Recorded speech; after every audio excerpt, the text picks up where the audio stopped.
F N and G N are asymptotically equal. इसका मतलब अगर आप एक कांस्टेंट को वेरी कराएं तो कांस्टेंट को वेरी करा करके आप एफ एन को अपर बाउंड कर सकते हैं जी एन से और एफ एन को लोअर बाउंड कर सकते हैं जी एन से। या दूसरे शब्दों में ऐसा बोलें कि अगर F N is equal to theta of ji n true है तो जी n is equal to theta of f n भी ट्रू होगा। तो हम ऐसा बोल सकते हैं कि आप जी एन को भी अपर बाउंड कर सकते हैं एफ एन से और जी एन को आप लोअर बाउंड कर सकते हैं एफ एन से। इसका मतलब इन दोनों ही फंक्शंस को आप एक दूसरे से अपर बाउंड और लोअर बाउंड कर सकते हैं बाय वेरिंग कांस्टेंट। तो कांस्टेंट को वेरी करके आप यहां पर फंक्शंस को बाउंड कर सकते हैं। तो इसीलिए इन दोनों फंक्शंस को एफ एन और जी एन को बोला जाता है एसिम्प्टोटिकली इक्वल। तो अगर दो फंक्शन एसिम्प्टोटिकली इक्वल होंगे तो वहां पर केवल एक कांस्टेंट फैक्टर से वो वेरी कर रहे होंगे।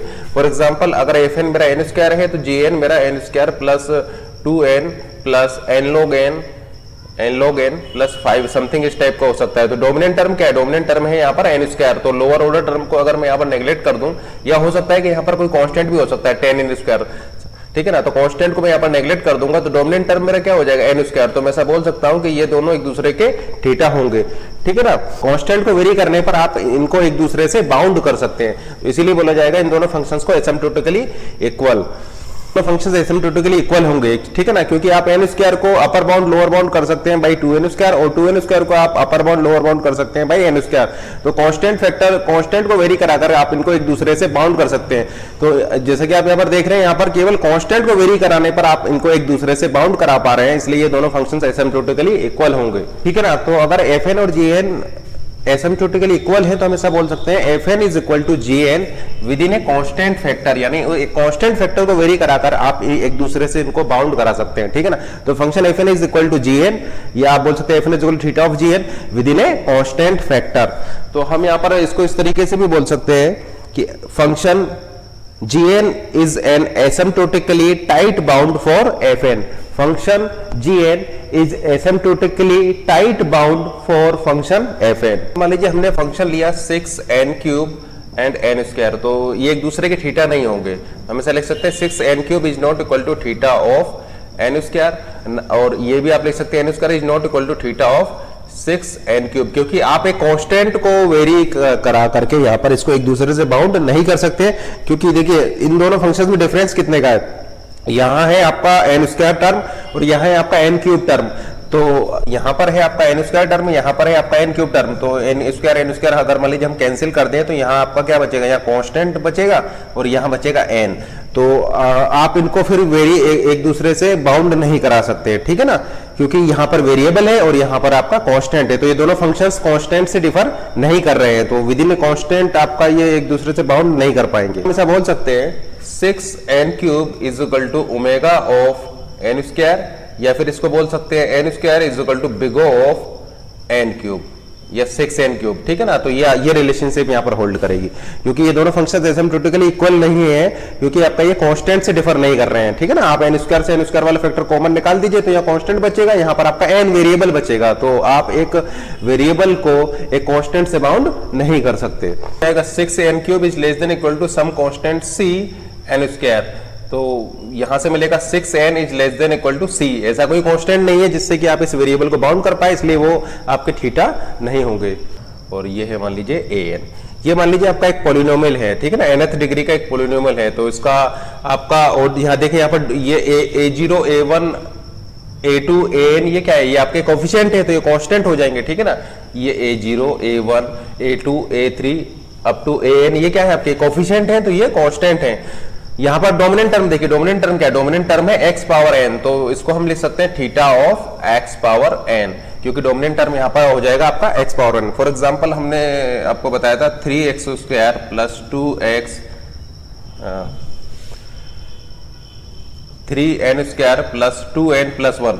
यहाँ पर आपका डोमिनेंट टर्म क्या था? डोमिनेंट टर्म था आपका n स्क्वायर, तो लोअर ऑर्डर टर्म को हमने नेग्लेक्ट कर दिया, कांस्टेंट को नेग्लेक्ट कर दिया, तो हम यहाँ पर इसको बोल सकते हैं थीटा ऑफ n स्क्वायर, ठीक है ना। तो इसी तरीके से यहाँ पर इसका ऑर्डर हो जाएगा theta of x power n, क्योंकि डोमिनेंट टर्म है आपका x power n।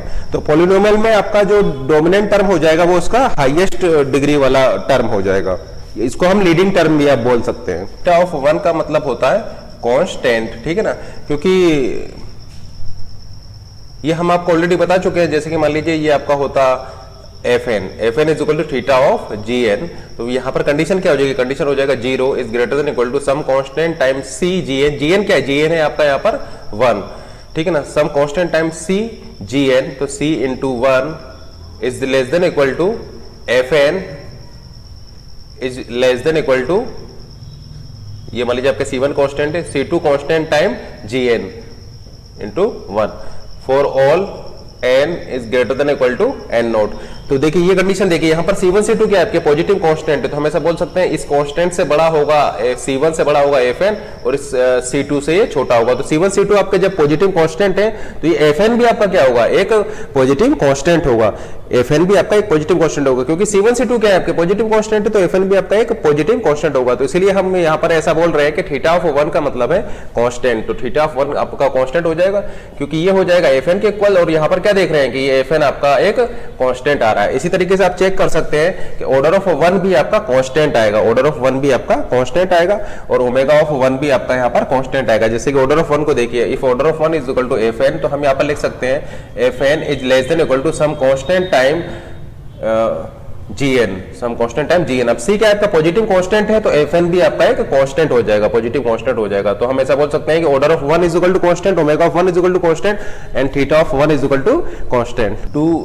2n square plus 5n plus 1, तो इसको मैं इस तरीके से भी लिख सकता हूँ 2n square plus 5n plus theta of 1, क्योंकि ये आपका क्या है कांस्टेंट है। अगर यहाँ पर मान लीजिए लेट से 10 भी होता तो उस केस में भी मैं इस तरीके से लिख सकता था, क्योंकि 10 आपका कांस्टेंट है, तो उस जगह पर मैं थीटा ऑफ 1 लिख सकता हूँ, या इसको मैं इस तरीके से भी लिख सकता हूँ 2n square plus theta of n, क्योंकि थीटा ऑफ n इसको कवर कर लेगा, थीटा ऑफ n आपको 5n प्लस 10 को ये कवर कर लेगा। तो इसको मैं इस तरीके से भी आपका लिख सकता हूँ, या इसी को मैं इस तरीके से भी लिख सकता हूँ 2n square plus theta of n plus theta of 1, या इसी को मैं इस तरीके से भी लिख सकता हूँ थीटा ऑफ n स्क्वायर। तो ये सभी नोटेशंस आपके यहाँ पर करेक्ट हैं for this function 2n square plus 5n plus 10।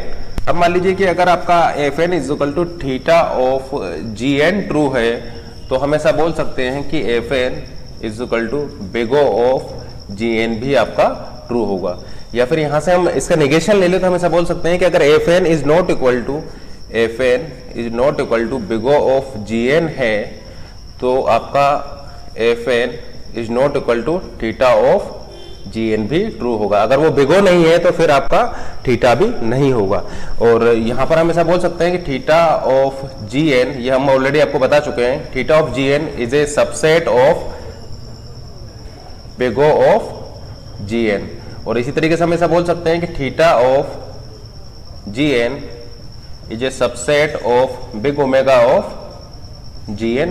और यहां पर हम ऐसा बोल सकते हैं कि theta of Gn intersection omega of Gn, ये आपका क्या हो जाएगा, ये आपका हो जाएगा थीटा ऑफ Gn, ठीक है ना।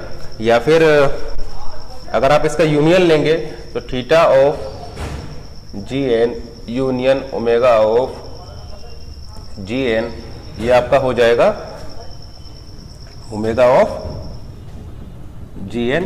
और अगर आप बिग O और ओमेगा का इंटरसेक्शन लेंगे तो आपको थीटा मिल जाएगा, यानी big O of Gn intersection big omega of Gn is equal to, ये आपका हो जाएगा थीटा ऑफ Gn। तो ये रिलेशन आपको क्लियर होगा इन सेट थ्योरी वाले नोटेशन से, ठीक है ना। या हम आपसे पूछें कि theta of Gn minus big O of Gn क्या होगा, ये आपका 5 होगा, ठीक है ना। इसी तरीके से theta of Gn minus big omega of Gn, ये भी आपका 5 होगा, क्योंकि ये आपका इस नोटेशन को देखिए, ठीक है ना। इस रिजल्ट से आप ये कंक्लूड कर सकते हैं।